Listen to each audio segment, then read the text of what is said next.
Hey everyone, my name is Ash and I'm doing this video because I want to give a bit of a background about who I am, why I'm a coach, why I do what I do, because my story is a bit of fun. It's a laugh, but it kind of tells you why I'm where I am. So I used to be in the army and alcohol was currency, so I used to drink a lot. I was out every single weekend. We got paid fortnightly, so I'd spend all my money within the first 3 days and live off poor man's nachos, which was Doritos, barbecue sauce, mayonnaise, microwaved, or 2-minute noodles.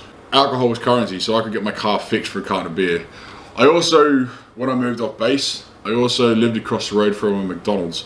So a healthy serving of Macdonalds 3 times a day was key. My favorite meal was a double McChicken, no lettuce, add cheese. Once I left the army in an unfit state, I then went and worked in the mines, and again, drinking was everything. Drinking and eating crap was absolute everything. I remember me and one of the guys that I worked with started drinking together, and he was like, try some Guinness, there's a steak and chips in every Guinness. And we basically disappeared for a day and couldn't function for about 2 afterwards. So I had my fair share of drinking. But with the mines, it was a roster of 3 weeks on, 1 week off. So when I got home, most of my mates were at work, so I had not much to do. And I remember I got home one day from the shops. Now, the shops were a 10-minute walk away, and I drove. I got back, I walked up a flight of stairs, and it was about 10 steps. And I was out of breath by the time I got to the top. I lay on the couch and had a nap. And in that nap, I actually had a nightmare that I died and I couldn't run around with my kids.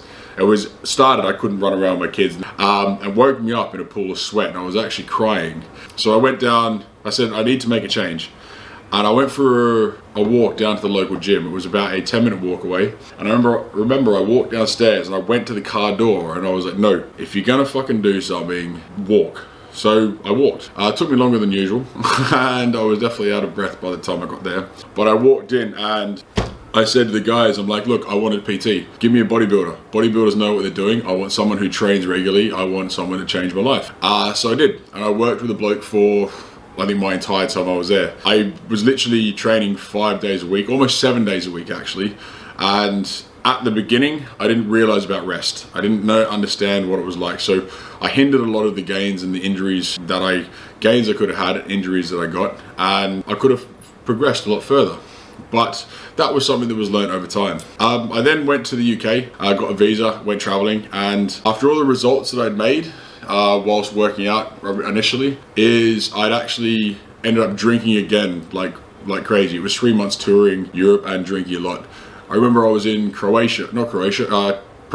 and I'd go downstairs for breakfast and I'd get a big Milka bar of Oreo Milka, and I'd have that for breakfast. It wasn't good. It definitely wasn't good. From that, I spent all my money traveling. Don't get me wrong, I don't regret a single thing. At one point we were in Scotland for New Year's and I drank so much. I think I did a bottle of tequila, a bottle of vodka and a bottle of champagne, and was the last one standing. Look, at that point in time, it was, yeah, fuck, look what I did. But obviously not good. Obviously I spent all my money and I went home, back to Australia, and I'd stopped drinking. So my liver was hurting for about 3 weeks and I was in a bit of pain. And I was like, okay, I've got to get back on the wagon here. I need to make a change because when I was fit, I felt good. So I did. I started getting fit again, started training. Still had no idea what I was doing. The idea was let's bulk. And it was still trying to go for a bit of a dirty bulk, just get calories in. So it wasn't that good. But I did, I put some size on. And then my parents were like, you need to go back to the UK. So they paid for a visa paid for a flight and sent me back to the UK. I ended up working for the British military for a bit as a contractor. And then I actually got a job performing with a group called Forbidden Nights. And with Forbidden, it required me to be in shape all the time, because you were on stage, you were taking your shirt off. We were on Britain's Got Talent, we were in theatres all around the country.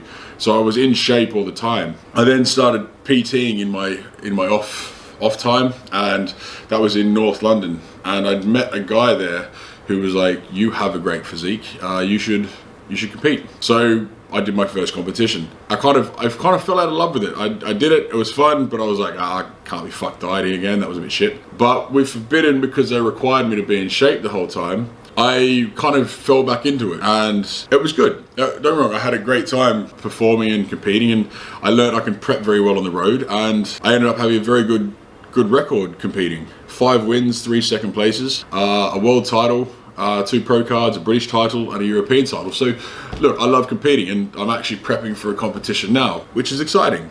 I'm married.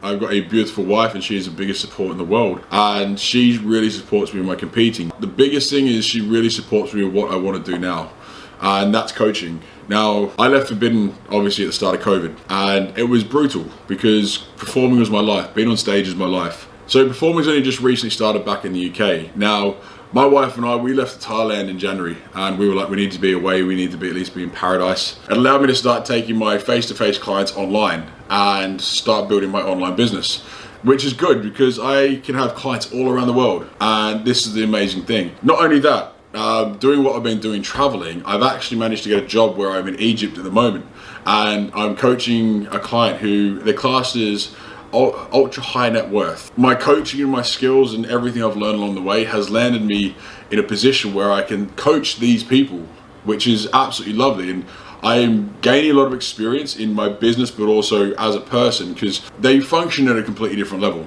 literally at a different level. And it's teaching me so many different skills, not just how to get people fit, but how to look at life, ways to build my business, and that has inspired me so much more to continue to grow my business as I am, and also to show why I'm doing this story, because people resonate with people who have been through what they've been through. People can really understand. It's like, okay, you feel my pain. And this is the thing, I haven't always looked the way I have. I haven't always been a coach. I understand people's pain. I understand because I've been there myself. I've been unfit. I've been scared. I've been worried for my health. I used to make tuna mornay every single night for dinner, and my idea of a cheap meal was sushi. And I'm talking about $100 worth of sushi. That was my idea. No, sorry, that was my idea of eating clean. So my years of doing everything by myself, my years of understanding and growth that I've had has landed me to where I am now. And it's put me in a position where I can help people change their lives.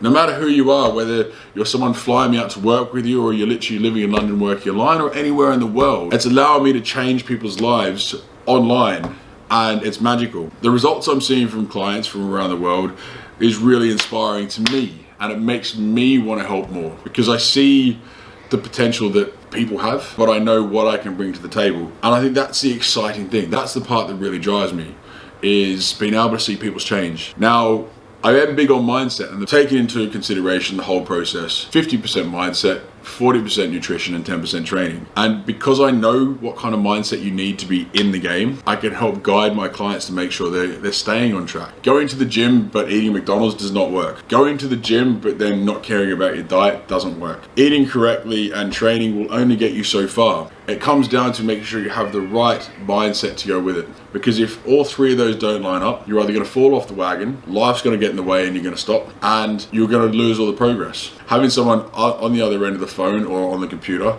that you can message and go, hey man, I'm struggling today, I need help. Or, okay, I've lost this weight, I've plateaued, what do I do? My training's good, but I'm not feeling it anymore, what can I do? Like, these are the things where I come in. It's called accountability buddy. I like to call it accountability buddy, where I hold you accountable to your shit.